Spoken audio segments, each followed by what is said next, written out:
Seja todo mundo bem-vindo a mais uma aula. Eu sou o professor Júnior e nessa videoaula eu vou discutir com vocês mais 2 exercícios sobre trabalho e energia. Vou fazer uma interpretação rápida com vocês aqui. Um carregador em um depósito, ele está empurrando uma caixa de 20 quilos. Então eu já vou visualizar aqui uma caixa. Essa caixa ela tem 20 quilos, então ela tem uma força-peso, tá? Vocês precisam lembrar que força-peso é massa vezes gravidade. De 20 vezes 10 da gravidade, ela tem uma força-peso de 200 newton. E ela tem também, então, uma força normal de 200 newton, porque todo objeto que está na horizontal, eu não posso esquecer que força-peso é igual a força normal. Pronto. Essa pessoa vem e aplica uma força aqui de 30 newtons para tirar esse objeto do repouso. E depois que esse objeto já saiu do repouso, ela aplica uma força de 20 newtons. Mas por que essa pessoa diminuiu a força? Imagina você empurrando um guarda-roupa. Quando você empurra um guarda-roupa, você não faz muita força para tirar ele do repouso, e depois fica muito mais fácil você empurrar esse guarda-roupa. Então essa força é uma força menor.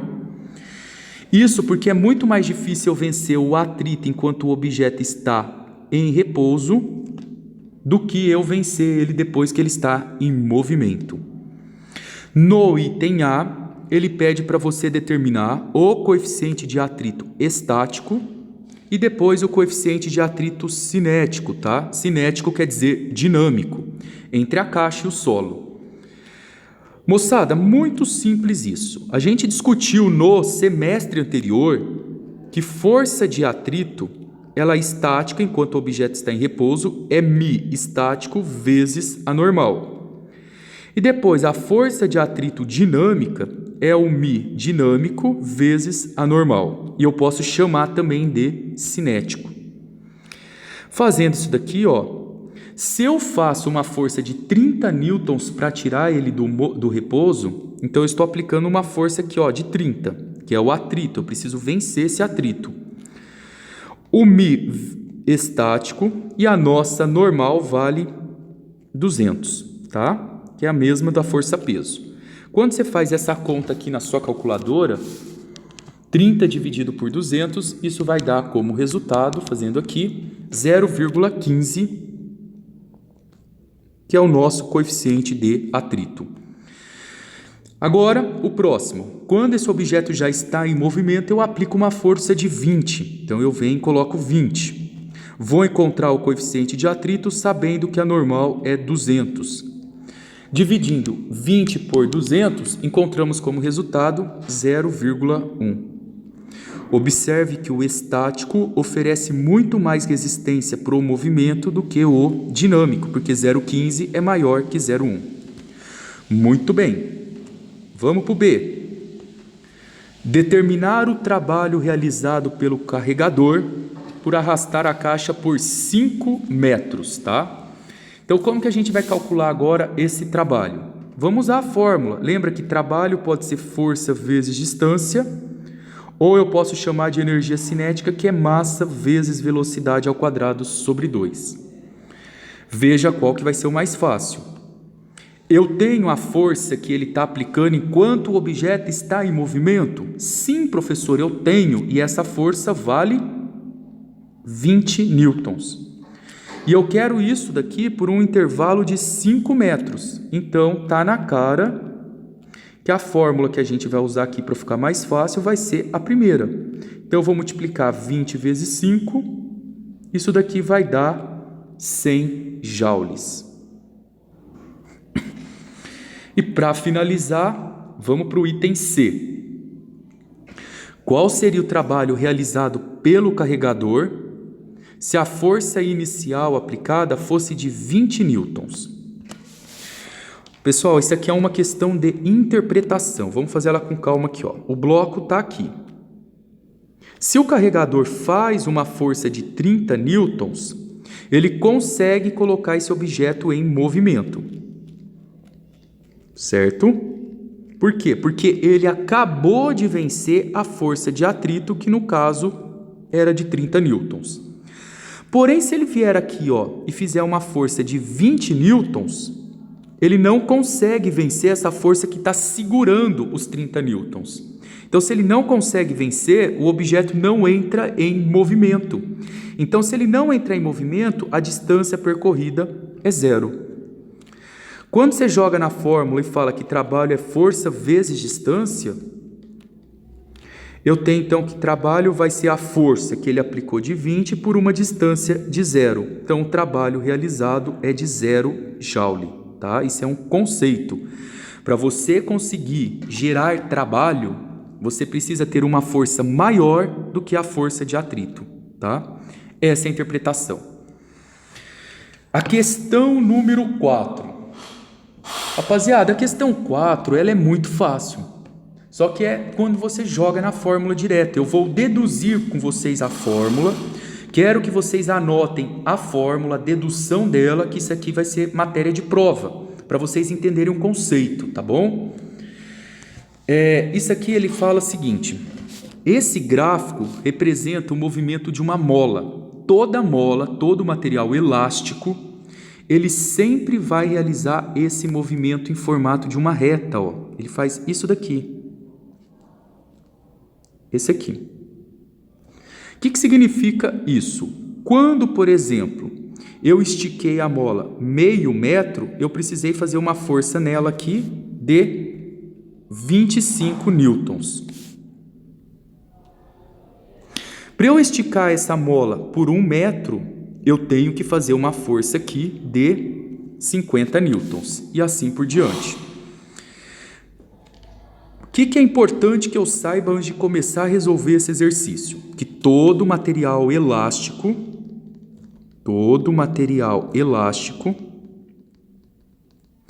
ele sempre gera uma reta. Isso aqui é chamado, moçada, da lei de Hooke, tá? A gente vai usar muito isso depois, em resistência dos materiais. Segunda coisa que é importante eu não esquecer. Isso daqui tem uma inclinação, ó, que eu vou chamar de alfa.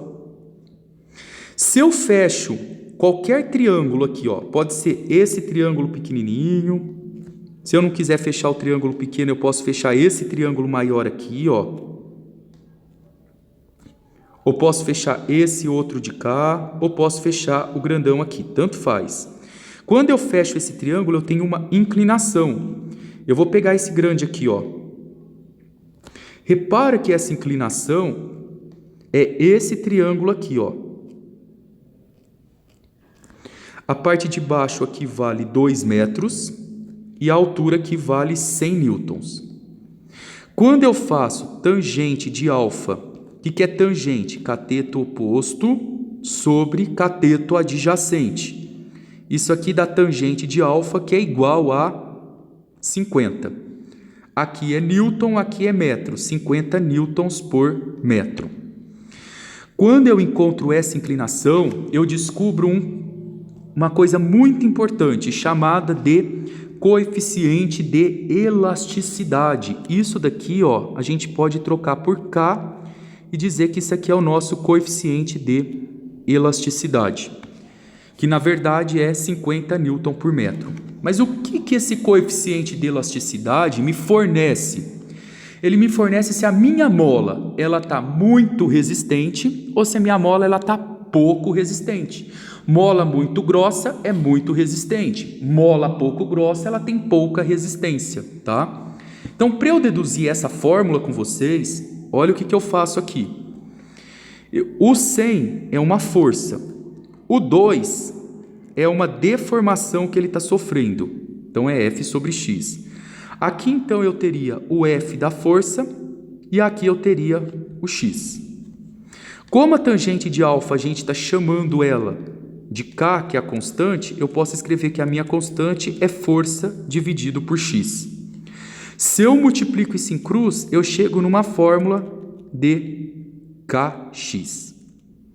Quando que eu uso essa fórmula, meu professor? Somente quando você estiver falando de um material elástico que cumpre o papel de uma mola. Aí você não vai fazer isso daqui, ó. Você vai utilizar essa fórmula, beleza? E como que eu calculo agora o trabalho?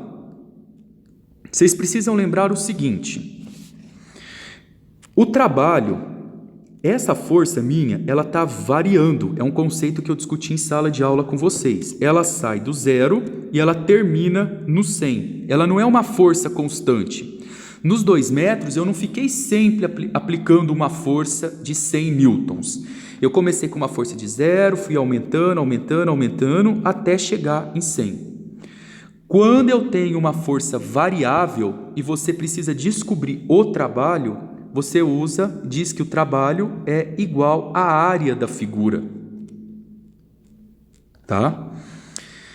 Muito bem. A figura que eu tenho aqui embaixo é um triângulo. E como que eu acho a área de um triângulo? Base vezes altura dividido por 2. Quem é a nossa base aqui, ó? É o x. A altura é a força sobre 2. Lembrando agora que força é o nosso kx. Então vai ficar x vezes kx sobre 2. Quando eu multiplico x com x, eu chego nessa fórmula aqui, ó, que trabalho é igual a kx ao quadrado sobre 2.